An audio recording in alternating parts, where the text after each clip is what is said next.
ഉൽപ്പത്തി 4. അനന്തരം മനുഷ്യൻ തന്റെ ഭാര്യയായ ഹവ്വയെ പരിഗ്രഹിച്ചു. അവൾ ഗർഭം ധരിച്ചു കൈനെ പ്രസവിച്ചു. യഹോവയാൽ എനിക്കൊരു പുരുഷ പ്രജ ലഭിച്ചു എന്ന് പറഞ്ഞു. പിന്നെ അവൾ അവന്റെ അനുജനായ ഹാബേലിനെ പ്രസവിച്ചു. ഹാബേൽ ആട്ടിടയനും കൈൻ കൃഷിക്കാരനുമായി തീർന്നു. കുറെ കാലം കഴിഞ്ഞിട്ട് കൈൻ നിലത്തെ അനുഭവത്തിൽ നിന്ന് യഹോവയ്ക്ക് ഒരു വഴിപാട് കൊണ്ടുവന്നു. ഹാബേൽ ആട്ടിൻകൂട്ടത്തിലെ കടിഞ്ഞൂലുകളിൽ നിന്ന് അവയുടെ മേധസ്സിൽ നിന്ന് തന്നെ ഒരു വഴിപാട് കൊണ്ടുവന്നു. യഹോവ ഹാബേലിലും അവന്റെ വഴിപാടിലും പ്രസാദിച്ചു, കൈനിലും അവന്റെ വഴിപാടിലും പ്രസാദിച്ചില്ല. കൈന് ഏറ്റവും കോപമുണ്ടായി, അവന്റെ മുഖം വാടി. എന്നാറെ യഹോവ കൈനോട്, നീ കോപിക്കുന്നത് എന്തിന്? നിന്റെ മുഖം വാടുന്നത് എന്തിന്? നീ നന്മ ചെയ്യുന്നുവെങ്കിൽ പ്രസാദമുണ്ടാകുകയില്ലയോ? നീ നന്മ ചെയ്യുന്നില്ലെങ്കിലോ പാപം നിന്റെ വാതിൽക്കൽ കിടക്കുന്നു, അതിന്റെ ആഗ്രഹം നിങ്കലേക്കാകുന്നു, നീയോ അതിനെ കീഴടക്കണമെന്ന് കൽപ്പിച്ചു. എന്നാറെ കൈൻ തന്റെ അനുജനായ ഹാബേലിനോട്, നാം വയലിലേക്ക് പോക എന്ന് പറഞ്ഞു. അവർ വയലിലിരിക്കുമ്പോൾ കൈൻ തന്റെ അനുജനായ ഹാബേലിനോട് കയർത്ത് അവനെ കൊന്നു. പിന്നെ യഹോവ കൈനോട്, നിന്റെ അനുജനായ ഹാബേൽ എവിടെയെന്ന് ചോദിച്ചതിന്, ഞാൻ അറിയുന്നില്ല, ഞാൻ എന്റെ അനുജന്റെ കാവൽക്കാരനോ എന്ന് അവർ പറഞ്ഞു. അതിന് അവൻ അരുളി ചെയ്തത്, നീ എന്തു ചെയ്തു? നിന്റെ അനുജന്റെ രക്തത്തിന്റെ ശബ്ദം ഭൂമിയിൽ നിന്ന് എന്നോട് നിലവിളിക്കുന്നു. ഇപ്പോൾ നിന്റെ അനുജന്റെ രക്തം നിന്റെ കയ്യിൽ നിന്ന് ഏറ്റുകൊള്ളുവാൻ വായ് തുറന്ന് ദേശം നീ വിട്ട് ശാപഗ്രസ്തനായി പോകണം.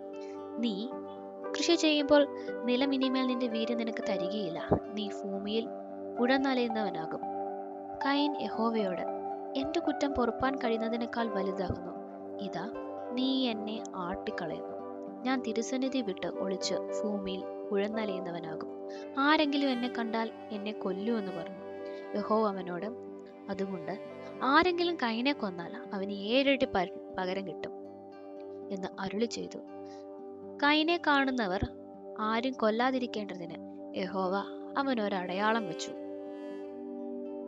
അങ്ങനെ കൈൻ യഹോവയുടെ സന്നിധിയിൽ നിന്ന് പുറപ്പെട്ട് ഏതിന് കിഴക്കോട്ട് നോദ് ദേശത്ത് പാർത്തു. കൈൻ തന്റെ ഭാര്യയെ പരിഗ്രഹിച്ചു.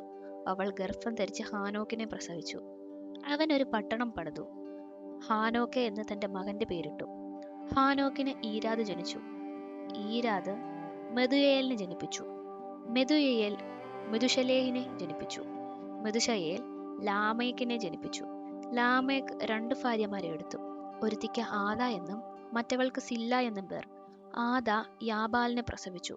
അവൻ കൂടാരവാസികൾക്കും പശുപാലകന്മാർക്കും പിതാവായി തീർന്നു. അവന്റെ സഹോദരന് യൂബാൽ എന്ന് പേർ.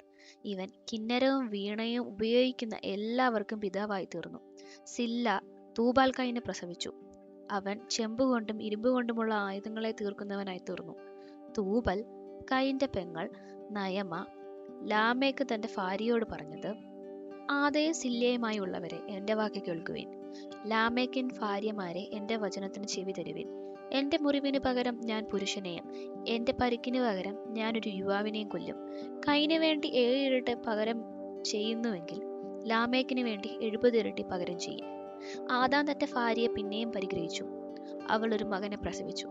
കൈൻ കൊന്ന ഹാബേലിന് പകരം ദൈവം എനിക്ക് മറ്റൊരു സന്തതിയെ തന്നു എന്ന് പറഞ്ഞ് അവന് ഷേത്ത് എന്ന് പേരിട്ടു. ഷേത്തിനും ഒരു മകൻ ജനിച്ചു. അവന് ഏനോഷ് എന്ന് പേരിട്ടു. അക്കാലത്ത് യഹോവയുടെ നാമത്തിലുള്ള ആരാധന തുടങ്ങി.